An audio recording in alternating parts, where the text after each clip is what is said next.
So welcome to this video, which is all about the menu on your Tesla Model 3 or Y, which will help you set your car up when you first get it.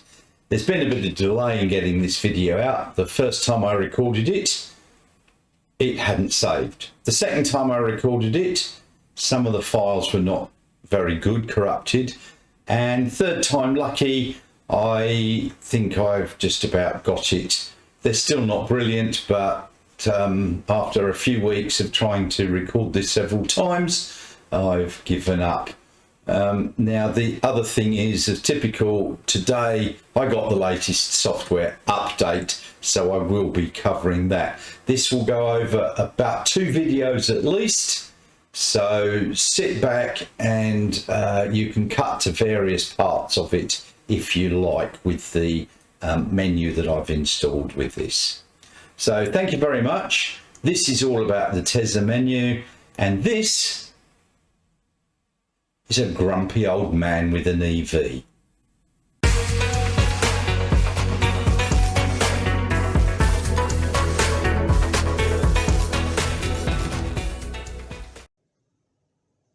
So this is the screen that should greet you when your car is turned on.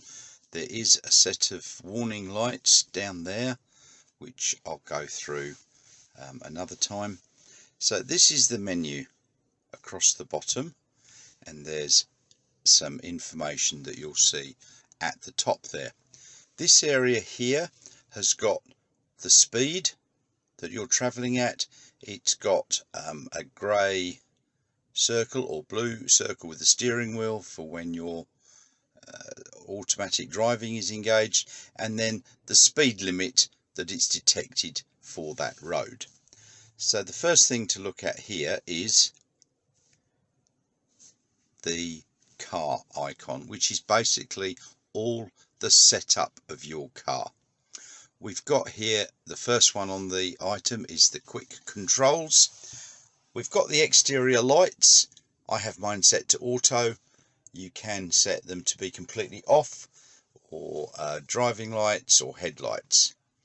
Then to adjust the mirrors, you click on that button, and as you can see, the left scroll button up and down will tilt the wing mirrors up and down, and clicking it sideways will move it in and out.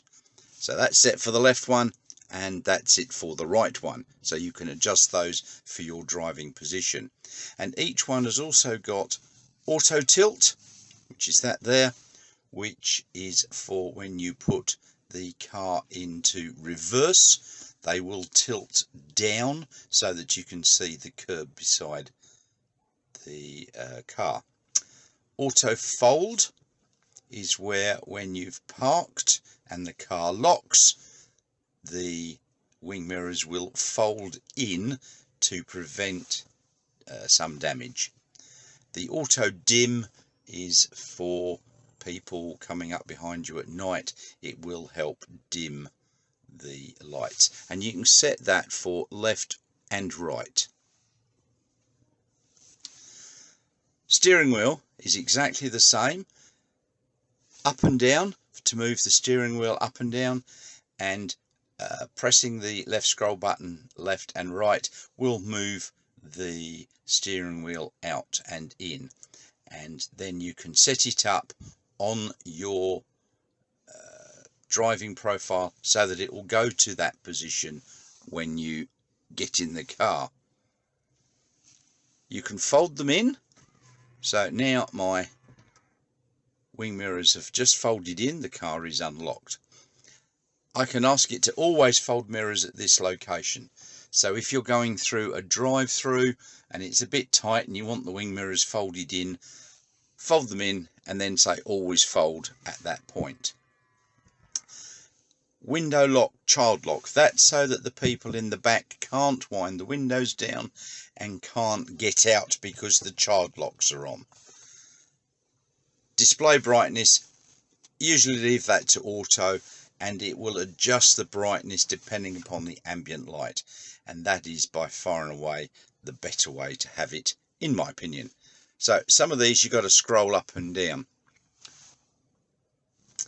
So next we have lights. So this is how to set up your lights. So you've got the same headlights, auto, low beam, etc. And so I have it set on auto. The dome lights, which is for when you get in and out of the car, I have it set on auto. I have basically everything set on auto. It's by far and the easiest way to do it. That's when you get in and out of the car. If you want to turn them on, that's where you find it. I've also got auto high beam. I've got headlights to be left on after I get out of the car. That's on for about 20 seconds, give or take. And it's useful at night because you'll have the headlights on. And you get out in the garage, you have the garage illuminated for a bit. And once again, steering wheel lights, there's some cabin lights there. We move on to locks. Now, if you see here, you can scroll this one up and down. So I've got my phone and my wife's phone, and we've also got the 2 key cards that we came with originally. You set up new ones, hit that plus button.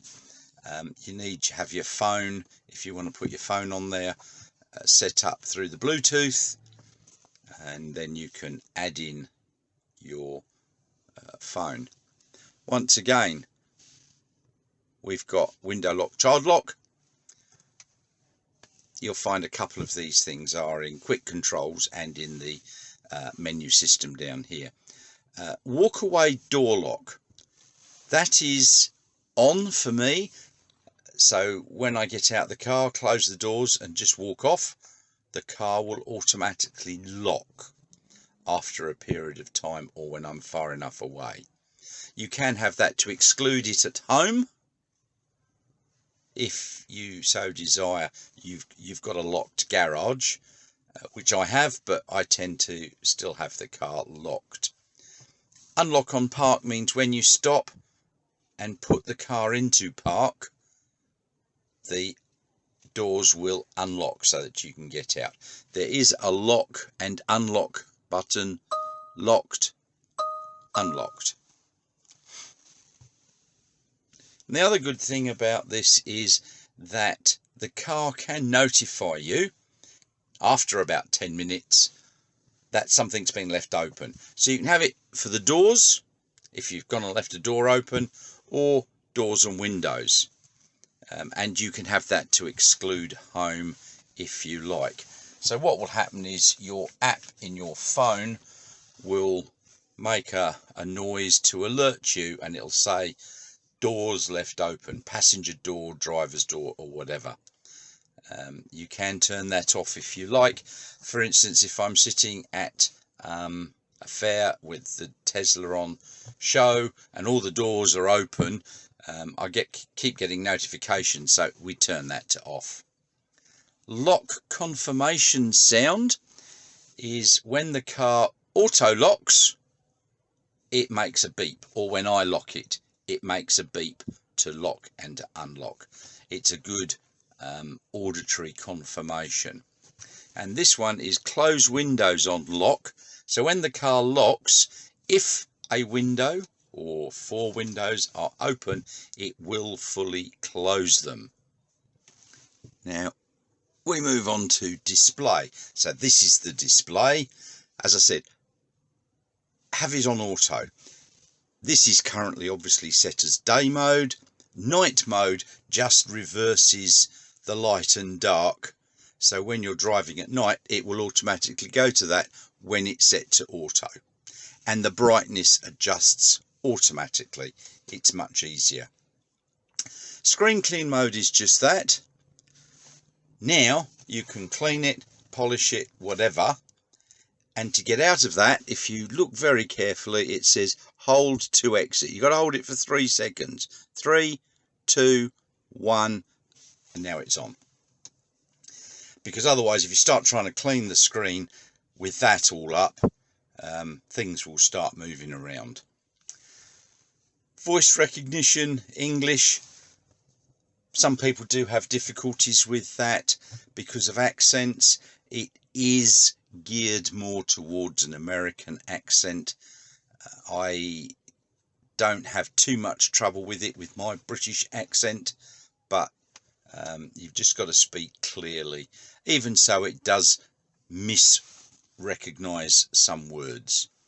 And you can have your screen set to any one of a number of languages. I have it set to British English, of course. Time, which is up here, 12-hour or 24-hour, so you know it'll be 8 o'clock at night is 2000 hours. I have it set to 12-hour, and it's got the PM there. With the 24-hour, it doesn't have AM and PM on there. Energy display, which is up here, percentage or distance. But you can also, whilst you're around, just touch the percentage there and it changes it to distance for you and back. So you might think, well, 86%, 285 kilometers, not all that far. This is an SR Plus, and I do tend to drive a little bit heavy-footed. My wife is always complaining that I accelerate too quick, and it does use up more electrons, but I could get an easy 320, 330 out of a charge, and if I drove it more sensibly in traffic, it does go up closer to 400. So you can have the distance set in kilometres or miles. Obviously in Australia we have it kilometres. Britain and America still use miles a lot of the time. And the temperature, centigrade, as you see there, you can put it into Fahrenheit, but centigrade is what we are here in Australia. The tyre pressure, bar or PSI, that is here. So with this, you slide this across. Once you're driving, the tyre pressure monitoring system will put up here the pressure of your tyres in PSI or bar. I won't have a bar of putting it in bar. I don't understand it. Good old-fashioned pounds per square inch is for me. Then we move on to driving. Now this is where you can set how you want the car to feel when you're driving. So acceleration, standard, it goes as fast as it can. SR Plus with this particular model, which is the older model, it will do it in around 5.5 seconds, 0 to 100. With chill, that does significantly slow it down, and that's probably not a bad idea for people who are a bit uncertain. Have it in chill mode to start off with. Steering mode, comfort, standard or sport. Standard seems to be the most reasonable one. If you are racing it around a bit, having it in sport just feels it tightens up the steering and the response a little bit. Regenerative braking, standard is by far and away the best, because that's where you'll get the most regenerative effects and more charge into the battery and longer range.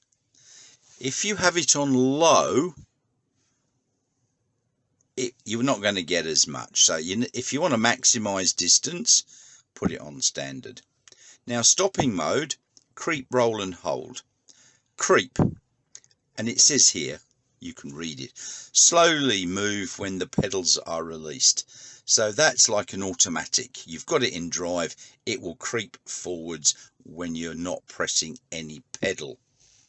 Roll, rolls when pedals are released. So that's a bit more like a manual in neutral. If you're downhill, it'll roll forwards. If you're uphill, it'll roll backwards. Hold actually maximizes the regen braking and slows the car right down, and it will stop and it will apply a holding brake. And you'll see up in this bit up here, and I'll show you this later, you've got a hold brake visible. Slip start, we don't get much snow in Australia, but we do have some sand and mud, so it will help you escape if you're a bit stuck. I have never used that. I don't intend to take my $66,000 vehicle onto sand and mud, thank you very much. Now, for those of you who've got the full self-driving package, which I have, this is what you'll see. If you don't have the full self-driving package, you're not going to get half of this, but I will just go through it all. Auto steer, beta. All this is in beta because it's not finalized yet. So the auto steer, this does exactly what it says. It will help keep you in lane and will allow the car to steer itself. Navigate on autopilot, that is definitely in the full self-driving package, and when you're on a freeway it will want to change lanes, to overtake or to pull back in. You can customize this, navigate, set up every trip, yes thank you. The speed-based lane changes, so that's where it's coming up behind a car and it wants to overtake. If you stick it in disabled, it will just slow down with the traffic aware cruise control and get stuck behind the slow moving vehicle. Mild, it will slow down, and then it will ask to move across to the overtaking lane or the passing lane. Average, it starts to slow down and then it says, oh, do you want me to change lanes? Mad Max, it will detect a slow moving vehicle and just go, let's change lanes. So I've got it set on average. Now once it's moved across into the passing lane or the overtaking lane, depending on where you're from, it will then, if you've got that set to yes, once it's overtaken the slow moving vehicles, will request to move back into the standard lane rather than sit in the passing lane. Now in Australian law, on a dual carriageway where the speed limit is more than 80, you are supposed to pull out of the passing lane back into the normal lane once you have overtaken. I know a lot of people don't, but that is the requirement. The require lane change confirmation, if you've got that set to no, it will decide that it needs to change lanes to overtake and change lanes to go back in to the non-passing lane and do it on its own. I prefer just to have a little bit more control at the moment. If you have that set to no, then put that to yes. It will actually tell you that it's going to either bing bong and bzzz, vibrate on the steering wheel, or just vibrate, or just chime, or nothing. I prefer to be able to control that myself a lot more. So that's the customize autopilot. Traffic light stop sign on the full self-driving package. If you're driving along with your traffic aware cruise control and it detects traffic lights, it's going to do one of a few things. If they're red, it will stay slowing down for traffic control and stopping for traffic control. If they're green, it will say exactly the same and it will stop at green traffic lights unless there is a car in front that it can detect that has gone or going through the green traffic lights. So this is why you do still need to be paying attention. Full self-driving visualization preview just gives you all the pretty cars and the traffic lights and the speed signs and so on. Summon is another full self-driving package where you can get the car to move in or out of a parking spot, forwards and backwards, or come to you in a car park within certain limitations. So if you want to customize summon, you can have bumper clearance, so it'll go to 50 centimeters from the one in front and stop. To summon straight back in and out, it will move 7.5 meters. You can increase that if you like. Side clearance standard, if you look at this tight, it goes a bit. Now I think standard is by far safer. Require continuous press on the app when you're moving it forwards or backwards, or summon to position. You need to keep your thumb or finger firmly pressed on the forwards, backwards, or move to position part of the app. As soon as you release, the car will stop. If you have no, you've got to touch it and it will start, and then you have to touch it again to stop it. Yes, I think is far safer. Now, HomeLink is an additional thing that you can have fitted to your car, where as you're driving towards your house, you're in your driveway, usually about 6 meters away, it will tell the garage door to, the automatic garage door to open, and when you're reversing out of the garage, once you get about 6 meters out, it will tell the garage door to go down. Now, it is actually just a move door, and if it's down, it will move up. If it's up, it will move down. It doesn't think that, oh, the garage door is up, I will tell it to stay there or do nothing. The garage door will come down if it's already up. So you have to be careful with that. So further down with speed limit, you can set the speed to the speed limit that the road is on. So you'll see, it might be 80, it will set it to 80, or the current speed that you're doing. So if you're doing 60 in a 90 zone and you want to stay at 60, that is the setting to have. 9 times out of 10, you want to have it to set to the speed limit. Now, you can have an offset, either fixed a certain number of kilometers an hour over and above, or you can have it as a percentage. So there you see, I've got it set at 5% over. So if I'm doing 60 in a 60 zone and it's set to the speed limit, it will actually set it to 63. Little bit naughty, but there you go. So at 100, it'll be doing 105.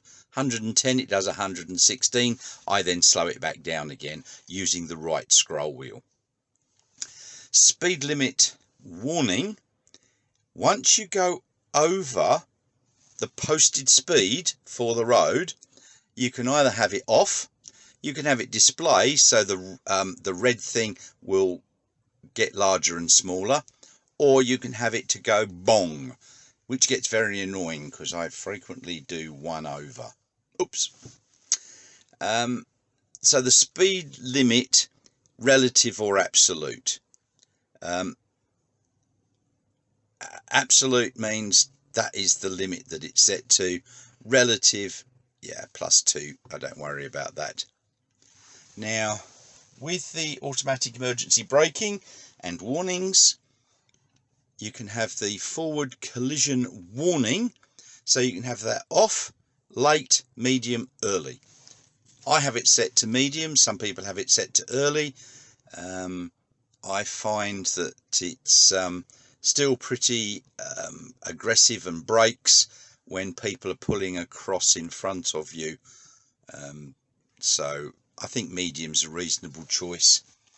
Lane departure avoidance, you can have that switched off, or it just goes bing bong and annoys you, or it can actually pull the car back into the lane with assist. Emergency lane departure avoidance, so it helps with that. Automatic emergency braking, I don't see why you would want to turn that off, because it will help you avoid collisions. If somebody suddenly jumps out in front of you, it can react a lot quicker than a human being. obstacle aware acceleration. So that is where you might be parked in your garage and you think you're about to reverse out, but you've actually put it in drive, and instead of driving through the back wall or the back door of your garage, it detects something in front and goes whoopsie and will stop you going straight on through. I've never tried that to see if it works or not. Anybody game? Traffic aware cruise control chime. When you put in your cruise control, which is the right stalk on the steering wheel, and you tap it down once, this is a new thing that's come out in this particular one, it goes bong to tell you that you are in traffic aware cruise control. If you press that gear stalk down, the right hand stalk down twice in quick succession, if you've got full self-driving, it does do a bong bong. Or you press it once to put in cruise control, it will give you the one bong, and a few seconds later you do it twice to put it into self-drive, you'll get 2 more bongs. Green traffic light chime. That's quite a useful thing. You're sitting at traffic lights that are red and you're a bit distracted chatting to somebody or whatever, or you're just not paying attention. It detects the lights goes green and you'll get a bong to remind you. So hopefully you don't hold the people up behind you. Blind spot collision warning is exactly that. If you're about to change lanes or moving across and there's somebody there that you might not see, it does give you a warning. So now we move on to the navigation. So this is the navigation that describes turn left in 400 meters or whatever. The volume is off. It's on, and you can adjust the volume for the navigation. There, I tend to have it off. Automatic navigation, so it can take you home or to work or your next calendar event. When you've got the location in your calendar and it's shared from the app, it can automatically navigate you to your location. So I use that a lot. If I'm going to a meeting, I've put the address in there. I jump in the car and it detects that I've got a meeting coming up and the address, and it automatically comes up ready to navigate to that address. So that's quite a useful thing. Trip planner. If it thinks you're not going to make it and there are superchargers en route, it will take you to a supercharger if it detects that you're going to need a charge before reaching your destination. The online routing, basically, and you can adjust the time here, it detects that there's a traffic jam or something holding up the traffic in the way that it wants to go. It will reroute you through to a different route if it's going to save you that amount of time. So if it's going to be 20 minutes to get home, and then it goes, oh, it's going to be 25 minutes if we go that way, it'll go the quicker way. And obviously you're going to get it to avoid ferries and avoid tolls. We don't really have much of that in this state of Western Australia, but over on the eastern states they do have toll roads, so you can get it to avoid tolls. That obviously does take a little bit longer, but I usually use that when I'm travelling in foreign countries. I like to avoid tolls because it takes you through the back streets a lot more and you get to see a lot more. Safety and security. Allow mobile access. That just allows you to get your mobile phone. Disable mobile access. No, I don't want that. Okay. Power off. You'll use that button very rarely. It's only when you want to disconnect the battery or do some work on the car. You'll power off the car. Speed limit mode. Well, I haven't got that set. It will limit the speed to whatever you've set it to. So if you've got somebody in the car like a P-plater and you want to limit the speed that they can get to, you can use that. Sentry mode is one of the beauties of Tesla vehicles. It's got 9 cameras.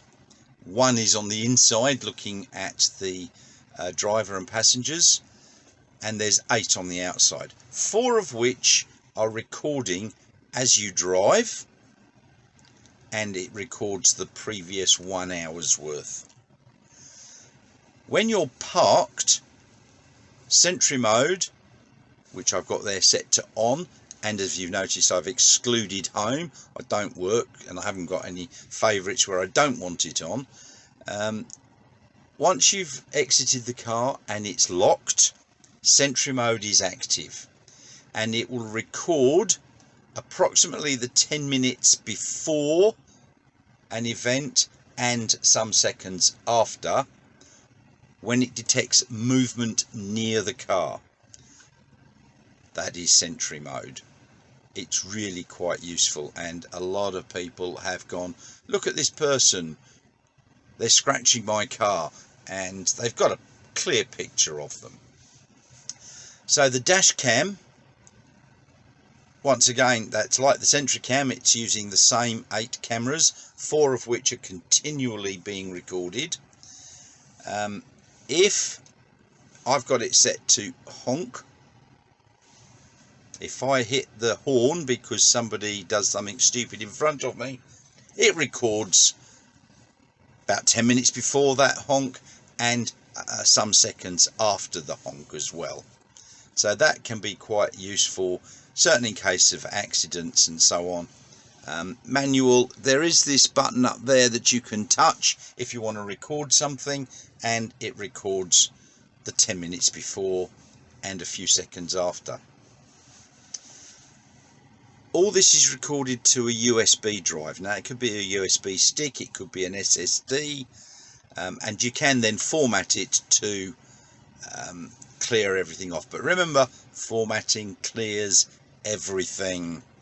So take stuff off, which means taking it out of the car, plugging it into your computer and downloading stuff.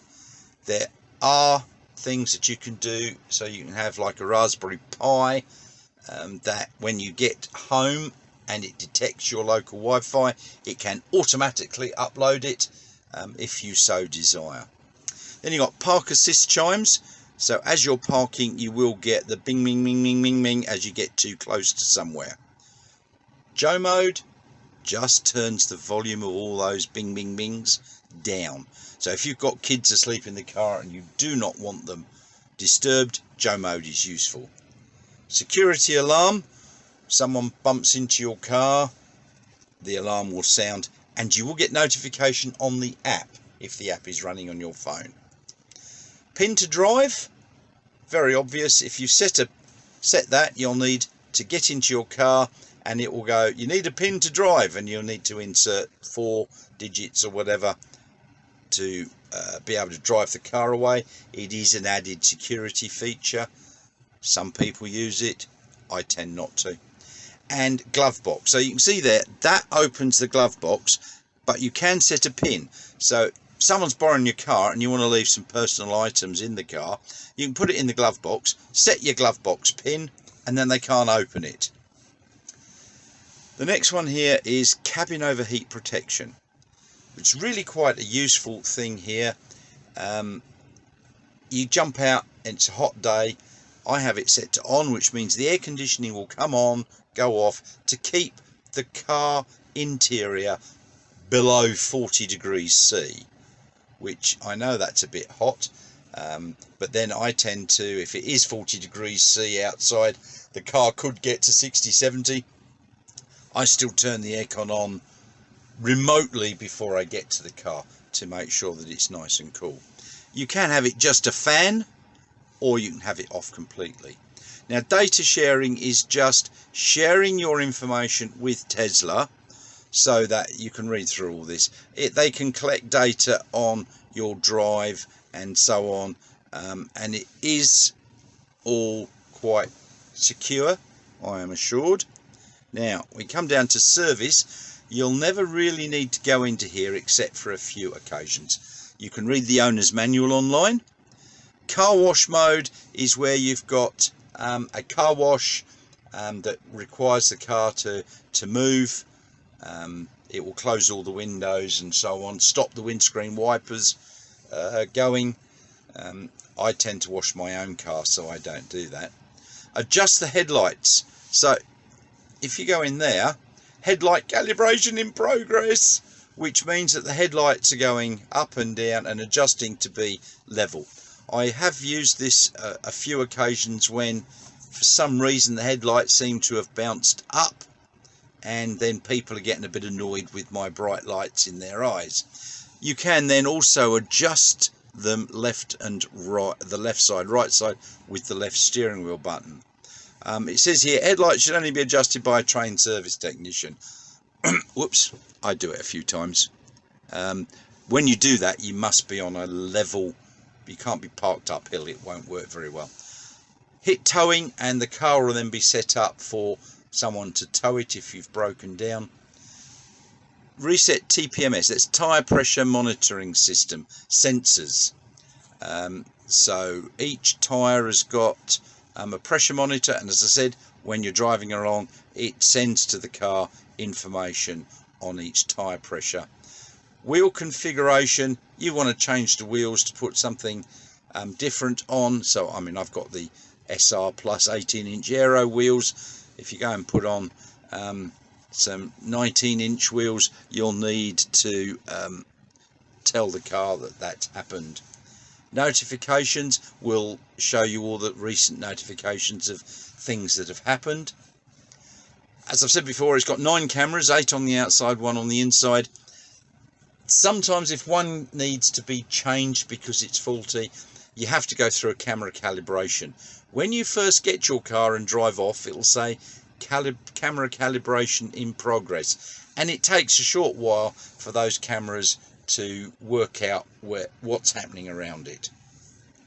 Factory reset. Yep, well, that says exactly what it does. Resets it back to factory settings. Wiper service mode. On the Model 3 and I believe the Y, the windscreen wipers sit just below the bonnet on the front. If you hit that, they pop up a little bit so that they can then be bent out and the wiper blades can be changed. And the other useful thing here is roadside assistance. You've got the 1-800 number there if you ever needed it. And finally we get down to software. So this tells you your VIN number, blurred out of course, how many kilometers you've done, what you've called the car. I've got the full self-driving, I've got that included. The standard connectivity, I don't have the premium connectivity, which is $10 a month. The current software that I've got when I'm recording this, 2021.40.6, there's .44.4 out, I think, and I'll be getting that sometime soon, I'm hoping. I have it set to advanced, so as soon as that becomes available, it's on a rollout basis, I will get it probably just before people who've got it on the standard. And once again, you've got the owner's manual. So across the top here, we've got a few useful things. That's Bluetooth, so you go into there and you compare your phone with the car and some other Bluetooth devices if you like. LTE is, hold on, can we get that? Yeah, LTE, that's long-term, whatever it is. That's for the 4G with Telstra that the car has. With the premium connectivity, you can then actually use that for data and so on. That little house there, that's my home link. So when I get home, this automatically comes up and then get a little green thing there saying I'm opening the door or closing it. That is the camera. When it's got the red dot, it's going to be recording. So it's been recording whilst I've been sitting here what's been going on out and around. You tap that when you're in park and it will bring it up so that you can then review on the screen, or if you're driving and you tap that, it will save the last 10 minutes worth. That is the Sentry mode with the red dot in. It means Sentry mode will be on. Easy entry. So when I get in, I put my foot on the brake, it will go to me. Then my wife can select that. Easy entry is basically you set the seat down and back a bit so that you can get in and out more easily. And because I have the seat quite high up in my driving position, it's bloody awkward to get in and out of. So easy entry is really quite useful. And then across here we've got the temperature, the time, and lock and unlock. Now there would be another one in here, which is a little green or orange icon, I forget which. When it detects there is something to download, it will come up with that icon there to let you know that the new software update is available for you to download. You'll need to be hooked into Wi-Fi for that, or you can use your phone through the LTE thing there. It will now do searching for Wi-Fi, so you can use your phone as a Wi-Fi hotspot and use that to download stuff. As I've said, over here you've got distance or percentage, and then in here you've got other various things, and I'll show you what all the lights are up down there. This is the car. You can open, I've got it English, British English, so it's bonnet and boot. You can open the charge port, you can lock and unlock the car from here, and as I've showed you before, you can get the tyre pressures there, and here you slide that across, and since the last charge, 5 kilometres, 171 watt hours per kilometre. Told you I was a bit heavy with the right foot, although where I am, we're only a few kilometres from the shops and home, and you don't get chance to get much regen braking, and it's a lot of acceleration and slowing down a little bit and accelerating, because there's 2 or 3 roundabouts have to go past. So yeah, it's not all that good. And I've just dropped my wife off and moved to a parking spot, and there you go, and that was just literally cruising around a car park.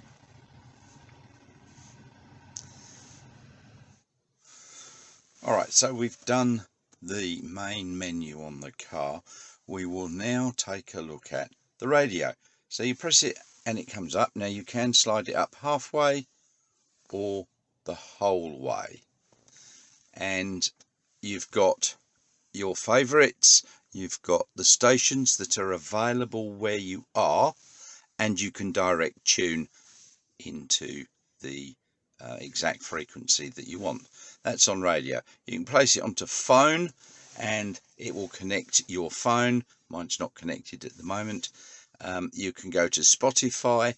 You need your Spotify account, karaoke, so you can play some music and sing along.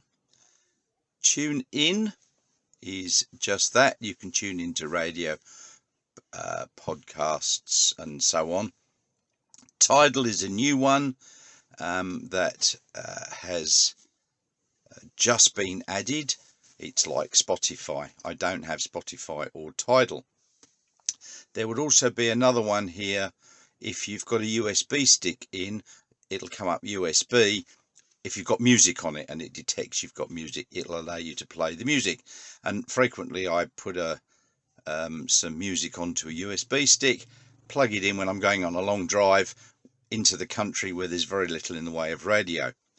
Settings, you've got your balance and treble and bass and so on here. Once again, I just have that set to auto, and then any music, you can go and do a search. I've never used that, so most of the time I have it on radio. There we go, I will quieten it down. So this is our local radio station.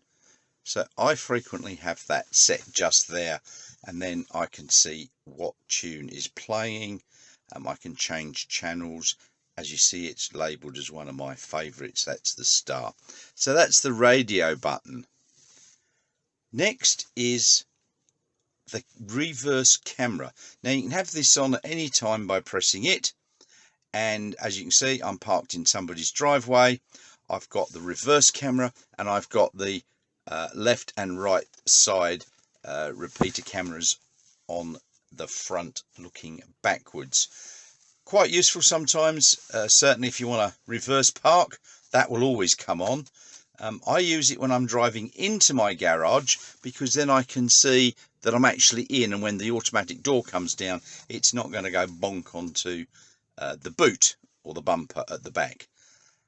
Sometimes if you're driving along, you can actually see into your blind spot using that. Hit it again and it goes away. Windscreen wiper button, I've always got mine set to auto, but you've got intermittent, slow, medium and fast. A lot of these have got a timer on them, and so they disappear if you don't use them. You can also activate the windscreen wiper by pushing on the button on the left gear stalk. Push it once, windscreen wipers will wipe once. Press and hold, they'll wipe and spray. Now this is an interesting one, we'll come to that in a minute. Driver's seat, passenger seat, heat. So you can go 3 rashers of bacon, 2 rashers of bacon, 1 rasher of bacon, or off. And I say rasher of bacon because you can actually use press the right scroll wheel and then dictate 3 rashers of bacon, driver's seat. Okay, I asked it for 3, but it gave me 1. Okay, and it said driver's heat seater. This is a quirky Elon thing, so we can turn that off. And that's the passenger side. That is the front windscreen demist. That is the rear window demist. And that's your volume control. As you can see, I've got the volume turned off because the radio's on. This is the air conditioning. I've got it turned off at the moment because of the fan is annoying. This goes down all of a sudden. So it's now set on auto at 22 degrees. Now, if I go, you can have it now set to different temperatures on different sides if you so desire. So pressing the sync button will then set it to the same temperature. Pressing sync again, you can set different temperatures. You've got your fan speed. Now I've got this set on auto, so it will come on and manage the temperature and the fan speed all on its own. As you can see here, we've got the direction of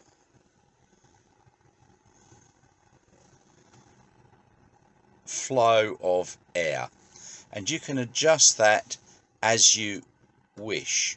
Now a lot of people complain about the air conditioning in the car, that it doesn't work as well as other cars. Now with other cars you usually got big round or square things which you can direct the cold air straight onto your face. Now you can do this slightly here, but it comes out through the little vent slit above the little wooden piece there. So you don't get a full blast of cold air onto your face, but it still does work, and it does get the temperature of the cabin down to whatever you've set. The other thing with this is you can direct where it's going. That turns it off. You can schedule it. You can manually control the fan speed.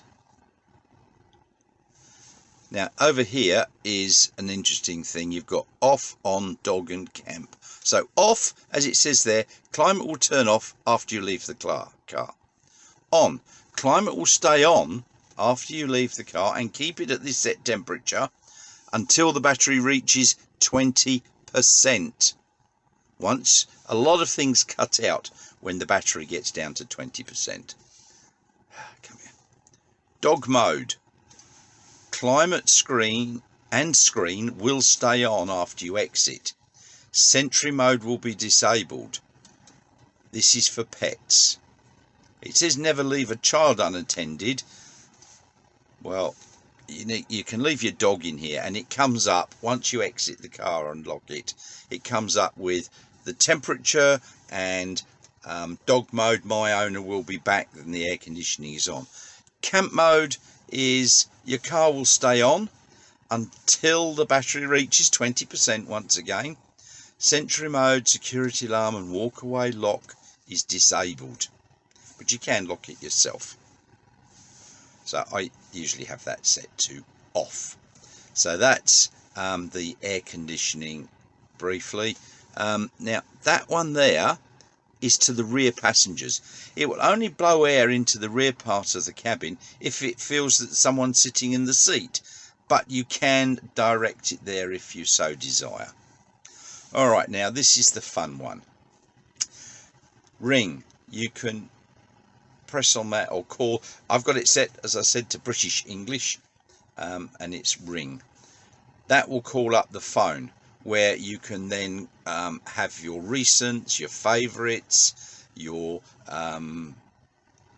contacts and so on linked with your phone, and then you can make calls. Calendar. This is very useful. It can access the calendar on your phone, and that will then synchronize and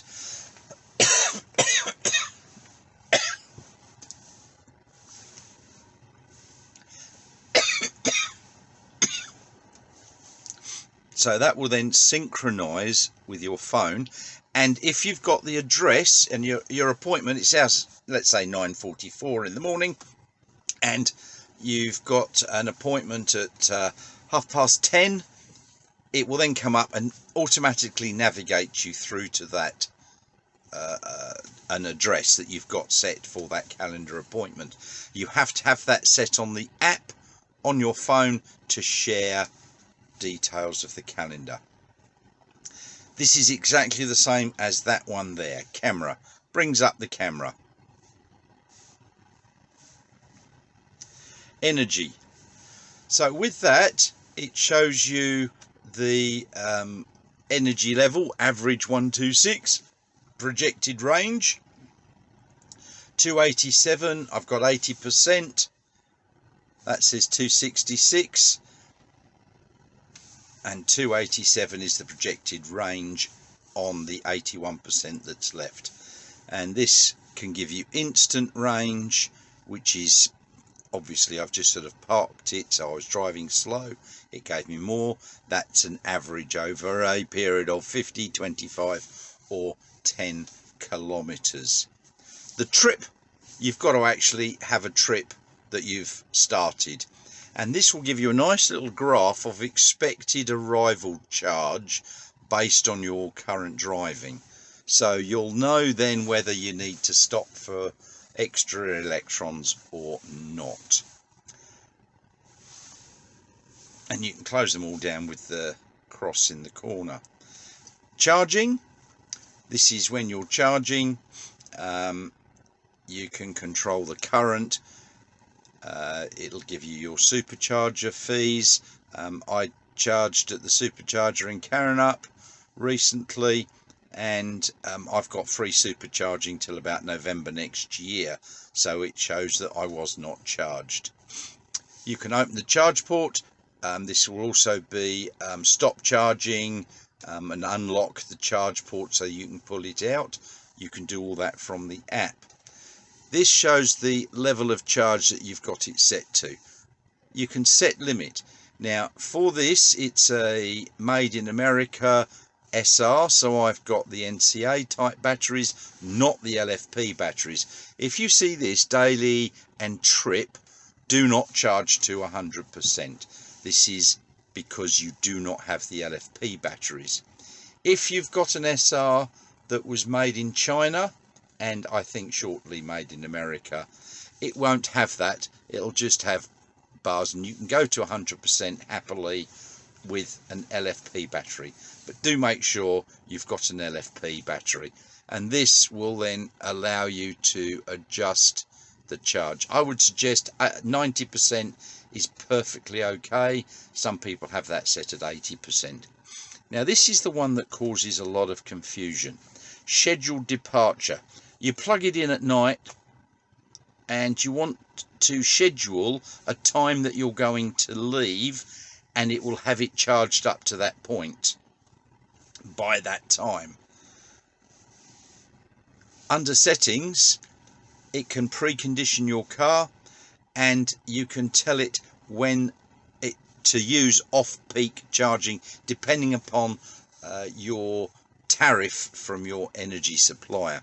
Now you can change off-peak hours here to when it ends. So mine ends at 4.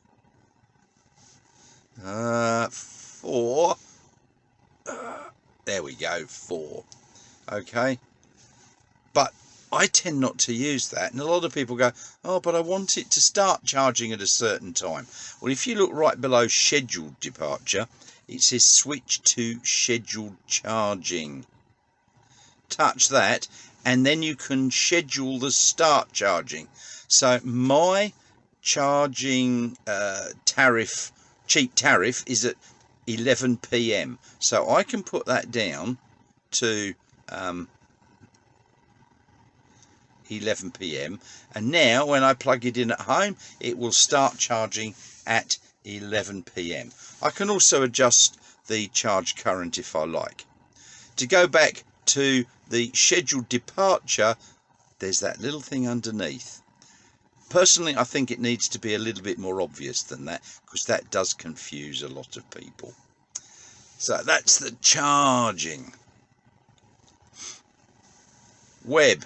Now it's going to come up with an error on here because I don't have the premium connectivity, which is $10 a month, and I haven't linked it in through my phone as a hotspot, which you can do, and then you can surf the internet if you so desire. As it says, it won't work. Entertainment. You've got games that you can play, and these change from time to time. I do believe that in the next update or the one after, there's another game being entered. And with theatre, you've got Netflix, YouTube, and something else, can't remember. I tend just to use YouTube or Netflix, but you need to connect to Wi-Fi or have premium connectivity paid for. When I'm sitting parked waiting for half an hour, I hotspot through my phone, which does exactly the same. And then lastly, you've got Toybox. So the kids love this. They certainly do enjoy that one, where, hold on,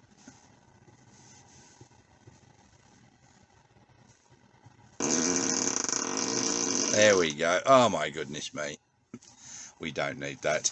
The kids love that. And as you can see there, what my grandchildren do when they're in the car and I'm off in a shop or whatever, they change this to fart with indicator. So when I indicate right or left, the car makes the fart noise. And there's a few other things here. Santa, obviously it's this time of year now, which is Christmas. We're in December, halfway through as I film this, and if you put this on, it changes that, and yeah, and we get a tune playing, and then when you indicate, you get bells playing. Once again, another Elon little quirk. Rainbow Road, to me, is very annoying. When you've got auto steer engaged, the road is a giant rainbow, and you get an annoying cowbell song playing. So I don't have that on very much. Sketchpad, you just play with these. So that's it for that menu. Phone, calendar, reverse camera, energy and trip charging. You can surf the web. You've got your entertainment, games and Netflix, YouTube, and the Toybox. So there we go. I will then also get a little picture of the driving. So here we have the right hand menu. When you first get in the car and put your foot on the brake, this all illuminates for a short period of time before it disappears, except for the top bit. So we'll just go through this slowly. Up here we have PRND, which stands for park, reverse, neutral and drive, and that just indicates the current gear that you're in. So when you put your foot on the brake and press the right stalk down, D will illuminate. If you press it up, R will illuminate. We then move down to the park brake, indicating that it's on. That also, when you're driving along and you've got the car set to hold, the car, when it comes to a stop, places on a holding brake, and you get a little grey thing just like these with an H in the middle of it. Now these here are all for the lights. You've got the low beam, high beam. When that one has an A in, this one has an A in it, it indicates auto high beam. Side lights, fog lights, front and rear. We then move down to a skiddy car, which basically is your automatic stability control. If that is illuminated whilst driving, it indicates there is a fault with your automatic stability control. Here, park brake. So if that illuminates whilst driving, then you've got a problem with the brakes. This one here, I'll just bring this in a bit more for you, is basically your anti-lock braking system. If that illuminates whilst you're driving, then you have a problem with the anti-lock braking system. So get a service done. This is a very common one that you see. This is the tyre pressure monitoring system. If it detects your tyre pressures have gone outside of their recommended. Now, normal tyre pressures for a Model 3 are 42. Once they get to 38 psi, that will illuminate. I run mine at 45. I know people run them a bit higher, and a lot of people just tend to run them at the desired 42 psi. The only reason I run them at 45 is it gives me a rougher ride, unfortunately, but it does improve the economy slightly. And the way I drive, I need all the help I can get. Here we have got the seatbelt warning. So possibly somebody's taken their seatbelt off. You will get other warnings and chimes there. And then the last one here is airbag. As you can see, you've got the big in front there. So that's the airbag warning. So those are some very simple things down the side. As I said, the ones you will always see are the park, reverse, neutral, drive. You'll see the hold come on. The light indicators will come on. Now, other than that, you shouldn't see anything apart from the seatbelt indicator, if somebody hasn't got their seatbelt on, and the tyre pressure warning. So if you get that, you know how to swipe across here. Let me put that back down to a reasonable size. You swipe from right to left here, right to left, and you will get the tyre pressure monitoring pressures coming up. And if you see one is also in amber and it's 37, you'll know that you'll need to go and put some air in that tyre. So I think that just about covers all these warnings down the right hand side. So thanks very much. I hope you've enjoyed this rather long video. And of course, just as I finish the editing, we get an update. This is 2021.44.5, and we have here the menu down on the left, which is the Tesla tutorials, so you can actually use those, and they'll explain a little bit about the menu system and how to set up your car. The second item on the new release is driver door unlock mode. So with this, you can unlock only the driver's door when you're approaching the vehicle. So you can go to controls, locks, driver door unlock mode. So this stops the passenger doors from unlocking, which is a useful security. And finally, you've got some adjusted driver profiles. So as you saw in my video, I've got myself and my wife, and we've got easy entry.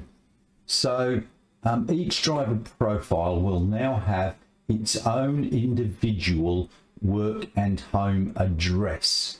To update this, you select your profile, tap navigation, long press either work or home, and then you can enter those details. So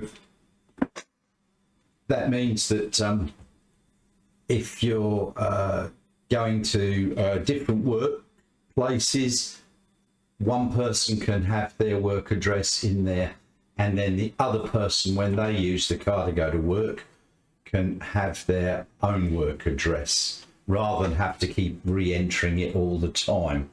I'm not too sure about the different home addresses unless you're just not living together. So that's the latest update. Doesn't change a whole heap. If things do get changed dramatically, I'll obviously have to make an updated video. But thanks very much.